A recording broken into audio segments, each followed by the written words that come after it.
नमस्कार, पहाड़ समाचार देख रहे हैं आप। मैं हूं आपके साथ धीरेन्द्र अवस्थी और बुलेटिन की शुरुआत करते हैं बड़ी खबर से। आज शाम बंद होंगे बद्रीनाथ धाम के कपाट। 6:45 पर कपाट बंद होंगे। काफी संख्या में श्रद्धालु धाम पहुंचे हुए हैं। शीतकालीन के लिए बद्रीनाथ धाम के कपाट आज 6:45 पर बंद किए जाएंगे और धाम में काफी संख्या में श्रद्धालु भी पहुंचे हुए हैं। आज उत्तराखंड में बद्रीनाथ धाम के कपाट बंद होंगे। 6:45 पर वो मुहूर्त तय किया गया है जब धाम के कपाट बंद किए जाएंगे। कपाट बंद होने से पहले काफी संख्या में श्रद्धालु धाम पर पहुंचे हुए हैं। शीतकालीन सत्र के लिए बद्रीनाथ धाम के कपाट आज शाम को 6:45 पर बंद कर दिए जाएंगे। इसके पहले दर्शन करने के लिए काफी संख्या में श्रद्धालु पहुंचे हुए हैं और 6:45 वो मुहूर्त तय किया गया है जब धाम के कपाट बंद होंगे। उससे पहले दर्शन करने के लिए काफी संख्या में श्रद्धालु धाम पहुंचे हुए हैं और शीतकालीन के लिए कपाट बंद होने से पहले काफी संख्या में श्रद्धालु वहां पर दर्शन करने के लिए पहुंचे हुए हैं। 6:45 का मुहूर्त तय किया गया है। शीतकालीन के लिए कपाट बंद होने जा रहे हैं आज और दर्शन करने के लिए काफी संख्या में श्रद्धालु पहुंचे हुए हैं। तस्वीरें आपके सामने हैं। शीतकालीन के लिए आज कपाट बंद हो जाएंगे। 6:45 मुहूर्त तय किया गया है। विधि विधान के साथ में तमाम पूजा अर्चना के साथ में कपाट को आज 6:45 पर बंद किया जाएगा। लेकिन ठीक उससे पहले श्रद्धालुओं की काफी संख्या वहां पर देखी जा रही है।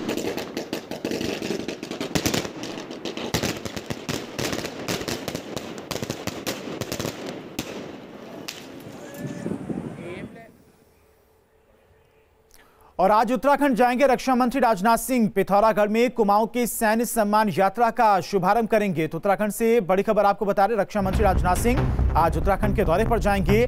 पिथौरागढ़ में कुमाऊं की सैन्य सम्मान यात्रा का शुभारंभ करेंगे।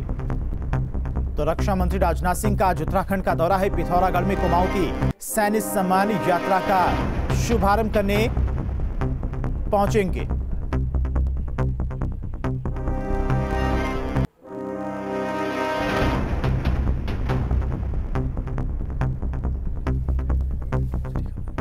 देहरादून कुमाऊं में सैन्य सम्मान यात्रा की आज रक्षा मंत्री राजनाथ सिंह शुरुआत करने जा रहे हैं। पिथौरागढ़ में रक्षा मंत्री राजनाथ सिंह सुबह 11:30 बजे सैन्य सम्मान यात्रा की शुरुआत करेंगे और सीएम धामी और रक्षा राज्य मंत्री अजय भट्ट भी उनके साथ में मौजूद रहेंगे। तो बड़ी खबर है, रक्षा मंत्री राजनाथ सिंह आज उत्तराखंड के दौरे पर पहुंच रहे हैं। पिथौरागढ़ में सैन्य सम्मान यात्रा की शुरुआत करेंगे और देहरादून कुमाऊं में सैन्य सम्मान यात्रा की शुरुआत होगी। मुख्यमंत्री पुष्कर सिंह धामी और रक्षा राज्य मंत्री अजय भट्ट भी उनके साथ में मौजूद रहेंगे। 11:30 बजे ये यात्रा शुरू की जाएगी। और प्रधानमंत्री नरेंद्र मोदी के कृषि कानून वापस लेने के फैसले पर उत्तराखंड के सीएम पुष्कर सिंह धामी ने बयान दिया है। उन्होंने फैसले का स्वागत किया है और उनका आभार जताया है। वही कैबिनेट मंत्री हरक सिंह रावत ने राजनीतिक दलों को राजनीति नहीं करने की सलाह भी दी है। जी ने जो संवेदनशीलता से आज जो निर्णय किया है, मैं प्रधानमंत्री जी के इस निर्णय का स्वागत करता हूं। और साथ ही साथ हमारे यहाँ पर एक फैसला कल उत्तराखंड की सरकार और उत्तर प्रदेश की सरकार के बीच में हुआ है। Double engine, triple engine Modi ji के नेतृत्व में जो चल रहा है उत्तर प्रदेश, उत्तराखंड और पूरे देश का ऐतिहासिक फैसला हुआ है। जो 21 वर्षों में जिन बातों पर सहमति नहीं बन पाई थी, कल सारे बंटवारियों पर, सारे परिसंपत्तियों पर सब बातें वहाँ पर पूरी तरह से सहमति से एक दूसरे के उससे निपट गई हैं। ये आरोप तो लगते रहेंगे, वो सब अपनी बात कहेंगे और लेकिन मैं सोचता हूँ कि प्रधानमंत्री ने जिस तरह भाव विभोर होकर इस बात को स्वीकार किया है, ये किसानों के हित में उन्होंने जिस तरह बात की है, पूरे देश का किसान इस बात को महसूस करेगा कि हमारे प्रधानमंत्री ने ये कानून हमारे हित में बनाया था। और प्रधानमंत्री नरेंद्र मोदी ने तीनों कृषि कानूनों को वापस लेने का ऐलान किया है। साथ ही आंदोलन कर रहे किसानों से घर लौटने की अपील की है। उत्तराखंड बीजेपी ने इसे बड़ा फैसला बताया है और इस फैसले के लिए प्रधानमंत्री मोदी को धन्यवाद दिया है। जनता को, जैसा उन्होंने कहा है कि हम किसानों को समझाने में असमर्थ रहे, इसलिए किसानों को अगर ऐसा लगता है तो उन्होंने जो तीनों बिल वापसी लिए हैं, मैं उनका बहुत बहुत धन्यवाद करता हूं कि कृषक जाएं, अपने खेतों में जाएं और जो कार्य करते हैं उस कार्य को गति दें, देश हित में दें, राष्ट्रीय हित में दें। और ये प्रधानमंत्री का बहुत बड़ा निर्णय है जो जनता को समर्पित है। पुनः मैं देश के प्रधानमंत्री जी का बहुत बहुत धन्यवाद करता हूँ। और तीनों कृषि कानून वापस लेने के ऐलान को लेकर किसानों में खुशी का माहौल देखा जा रहा है। रुड़की में भी किसानों ने मिठाई खिलाकर खुशी जाहिर की। उन्होंने कहा कि आज सच्चाई की जीत हुई है। किसानों ने कहा कि देर आए दुरुस्त है, लेकिन पीएम मोदी ने अपनी गलती स्वीकार कर किसान संगठन की जीत को मजबूत किया है। आगे किसानों के हितों में केंद्र सरकार के फैसले लेने चाहिए। इसमें मैं कहूँगा कि प्रधानमंत्री जी को इसे समझने में बहुत समय लगा है। ये अगर कभी इससे 2-4 महीने पहले समझ लेते तो और अच्छा होता, लेकिन जब भी आई सोच बहुत अच्छी आई और बहुत ही इसमें खुशी की बात है हम किसानों के लिए। और कृषि कानून वापस लिए जाने के फैसले पर सियासत जोरों पर है। पूर्व सीएम हरीश रावत ने कहा है कि इससे बीजेपी को कोई चुनावी फायदा नहीं होगा। इसका चुनाव पर कोई असर नहीं पड़ेगा। पंजाब में कांग्रेस जीतेगी, उत्तराखंड में कांग्रेस जीतेगी, देश के दूसरे भागों में कांग्रेस और लोकतांत्रिक प्रतिपक्ष जीतेगा। सिर्फ हरीश रावत ही नहीं, कांग्रेस के प्रदेश प्रभारी देवेंद्र यादव और कांग्रेस प्रदेश अध्यक्ष गणेश गोदियाल ने भी सरकार पर निशाना साधा है।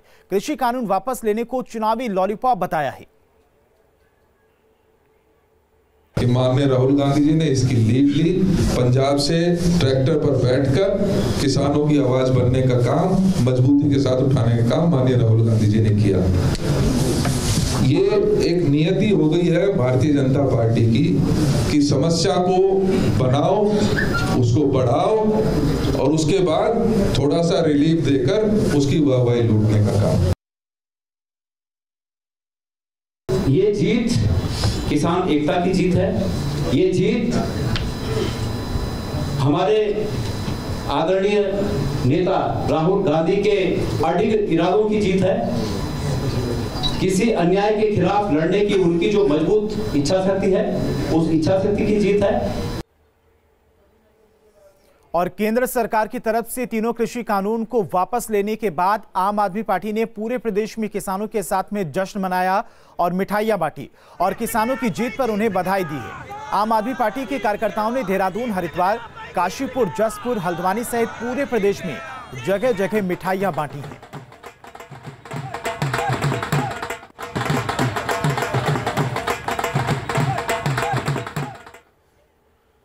वहीं कृषि कानून को लेकर सरकार के फैसले पर आम आदमी पार्टी ने भी तंज कसा है। क्या कुछ कहा है, सुनिए। भारतीय जनता पार्टी का कोई भी कदम बिना चुनावी नफा नुकसान के नहीं उठता है। आप देख रहे हैं कि इस वक्त भारतीय जनता पार्टी की सांसें अटकी हुई है। हिमाचल का रिजल्ट आपने देखा है, जगह जगह भारतीय जनता पार्टी की करारी हार हो रही है। उस हार के डर को देखते हुए इनके नेता आपस में बौखलाहट में इधर से उधर दौड़ रहे हैं। तो एक बंदर वाली दौड़ भाग है, इससे होना जाना कुछ नहीं है। अपने आकर्षण पैदा करके अपने कामों का आकर्षण पैदा करने की कोशिश हो रही है और वोट बटोरने की कोशिश हो रही है। और उत्तराखंड के पूर्व सीएम हरीश रावत ने बीजेपी सरकार पर बड़ा हमला किया है। हरीश रावत ने कहा है कि यूपी और उत्तराखंड के बीच 21 साल से चले आ रहे परिसंपत्तियों के बंटवारे के मुद्दे को लेकर राज्य सरकार का झूठा एक बार फिर उजागर हो गया है। साल 2000 में जब उत्तराखंड राज्य का गठन हुआ, तभी केंद्र में, यूपी में और उत्तराखंड में बीजेपी की ट्रिपल इंजन की सरकार थी। आज 21 साल बाद भी ट्रिपल इंजन की सरकार है, लेकिन इसके बावजूद उत्तर प्रदेश के साथ परिसंपत्तियों के बंटवारे का समाधान नहीं हो पाना बीजेपी और सरकार के नकारेपन का प्रमाण है। इसका चुनाव पर कोई असर नहीं पड़ेगा। पंजाब में कांग्रेस जीतेगी, उत्तराखंड में कांग्रेस जीतेगी, देश के दूसरे भागों में कांग्रेस और लोकतांत्रिक प्रतिपक्ष जीतेगा। यूपी और उत्तराखंड के बीच 21 साल से चले आ रहे परिसंपत्तियों के बंटवारे का मुद्दा तो सीएम योगी और सीएम धामी की मुलाकात के बाद सुलझ गया, लेकिन विपक्ष इस मुद्दे पर सरकार पर हमलावर है। आम आदमी पार्टी के प्रदेश प्रवक्ता नवीन परिशाली ने राज्य की धामी सरकार पर झूठ, फरेब और पाखंड करने का आरोप लगाया है। आपके प्रवक्ता ने कहा कि उत्तराखंड की परिसंपत्तियों को आज 21 साल बाद भी समय पर सरकारें वापस नहीं ला पाई हैं। साथ ही नवीन परिशाली ने कहा कि चुनाव नजदीक है और इसीलिए आज बीजेपी सिर्फ षड्यंत्र कर रही है।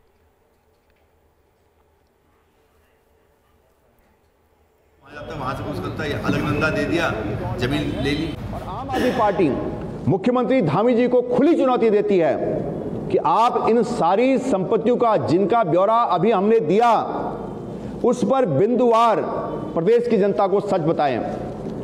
आप बताएं कि एक एक संपत्ति मिलने की डेडलाइन क्या है, कब ये संपत्ति मिलेगी। और सीएम धामी जी को हम ये भी चुनौती देना चाहते हैं, वो जनता को बताएं इनमें से कितनी संपत्तियों के बंटवारे को लेकर वो उत्तराखंड से आदेश लेके आए हैं। और उत्तराखंड विधानसभा का शीतकालीन सत्र गैरसैंण में 7 और 8 दिसंबर को आयोजित होगा, जिसकी जानकारी विधानसभा अध्यक्ष प्रेमचंद्र अग्रवाल ने दी है। विधानसभा अध्यक्ष ने कहा है कि दिसंबर महीने में 2 दिवसीय सत्र आहूत किया जा रहा है, जिसको लेकर भराड़ीसैंण विधानसभा परिसर में सभी जरूरतें थी वो पूरी कर ली गई हैं। और बता दें कि ये सत्र मौजूदा विधानसभा का अंतिम सत्र भी होगा। देखिए, सरकार की तरफ से जानकारी मिली है कि 7 और 8 दिसंबर को भराड़ीसैंण गैरसैंण में विधानसभा का सत्र होगा। निश्चित रूप से हम लोग तो पहले से तैयार हैं और ये भी स्वाभाविक रूप से हम कह सकते हैं कि ठंडा भी होगा, लेकिन हम सारी व्यवस्थाएं वहाँ करेंगे। हमने अपनी तैयारियां प्रारंभ कर दी हैं। और उत्तराखंड कांग्रेस से बड़ी खबर है, पार्टी आला कमान ने स्क्रीनिंग कमेटी का गठन किया है। टिकटों को लेकर स्क्रीनिंग कमेटी का गठन किया गया है। अविनाश पांडे को बनाया गया है कमेटी का चेयरमैन, अजय कुमार और वीरेंद्र सिंह राठौर को बनाया गया सदस्य। एक्स ऑफिशियो मेंबर बनाए गए हैं प्रभारी देवेंद्र यादव, पूर्व सीएम हरीश रावत बनाए गए हैं ex officio member. Ganesh Godiyal, Pritam Singh बनाए गए हैं एक्स ऑफिशियो मेंबर। चयनित नाम कांग्रेस इलेक्शन कमेटी के पास में भेजे जाएंगे।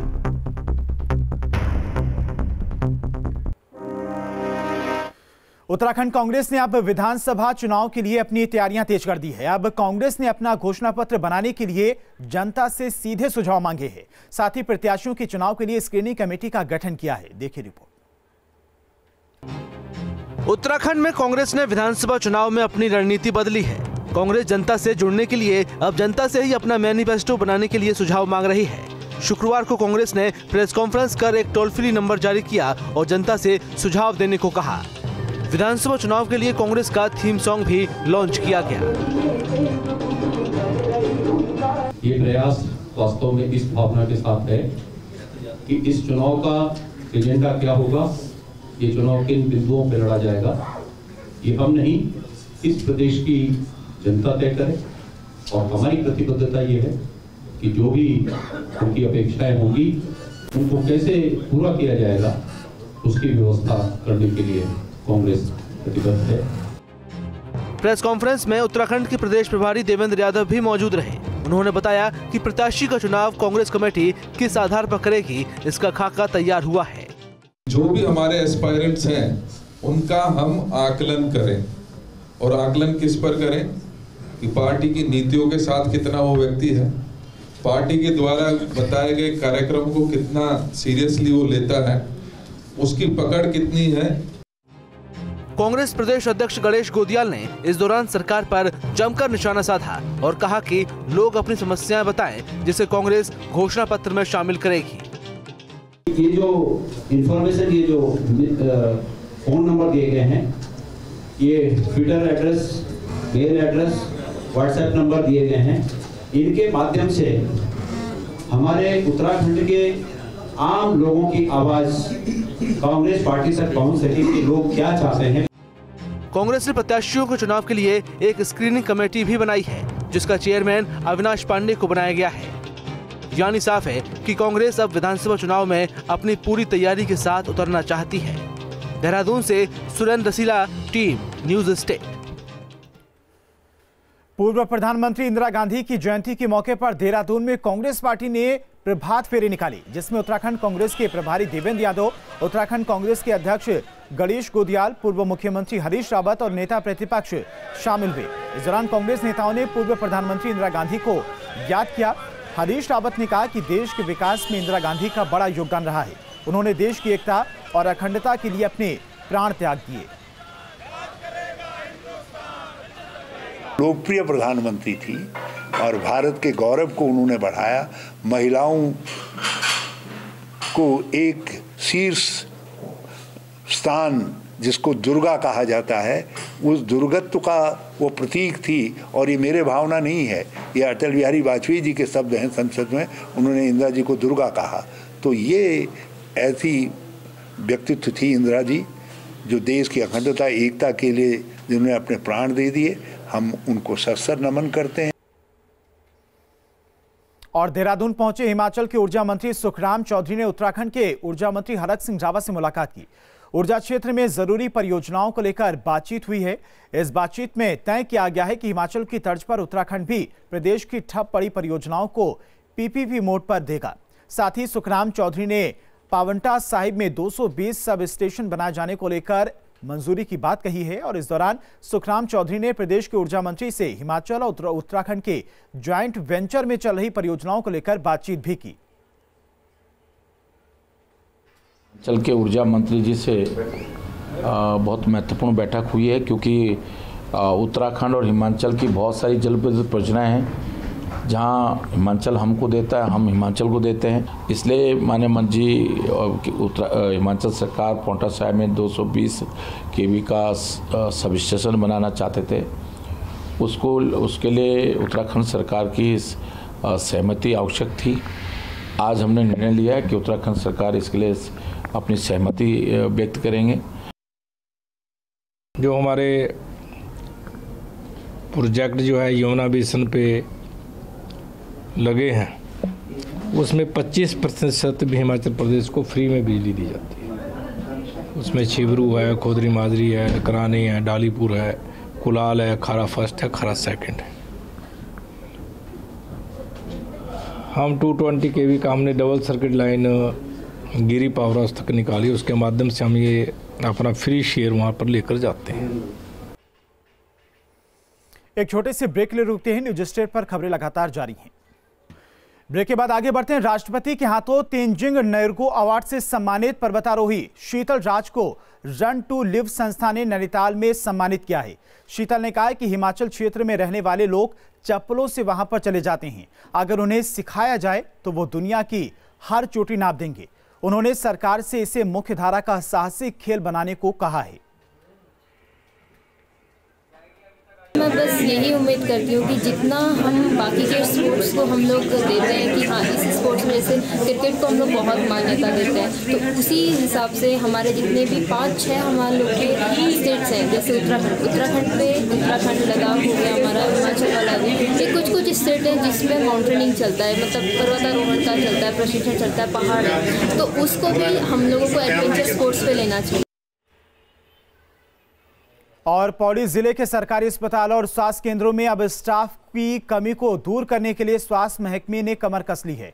यहां स्टाफ कमी के कारण लचर हालत में चल रही स्वास्थ्य सेवाओं को अब दुरुस्त करने के लिए एएनएम, फार्मासिस्ट समेत तमाम पदों को आउटसोर्सिंग के जरिए भरा जा रहा है, जिससे स्वास्थ्य सेवाओं को पटरी पर लाया जा सके और पहाड़ वासियों को समय रहते बेहतर उपचार मिल सके। दरअसल अब तक स्टाफ की कमी के कारण स्वास्थ्य व्यवस्थाएं पहाड़ों में दम तोड़ रही थी। ऐसे में अब स्वास्थ्य विभाग में करीब 80 एएनएम और फार्मासिस्ट समेत कई पदों को इन दिनों आउटसोर्स के जरिए भरने की कोशिश की जा रही है। तो मैन पावर की तो हम लोगों के पास बड़ी शॉर्टेज है। एएनएम भी हमारे जनपद में बहुत ज़्यादा कम है। कई जगह तो स्थिति दूरस्थ ब्लॉक में ये है कि हमने एक एएनएम को 2-2, 3-3 उपकेंद्र दे रखे हैं। तो सुविधा तो होगी ही निश्चित रूप से, और हमें क्या है सुविधा, तो ये तो जनता के लिए सुविधा है वैसे। और फिलहाल इन्हीं खबरों के साथ पहाड़ समाचार में इतना ही। देखते रहिए न्यूज स्टेट। नमस्कार।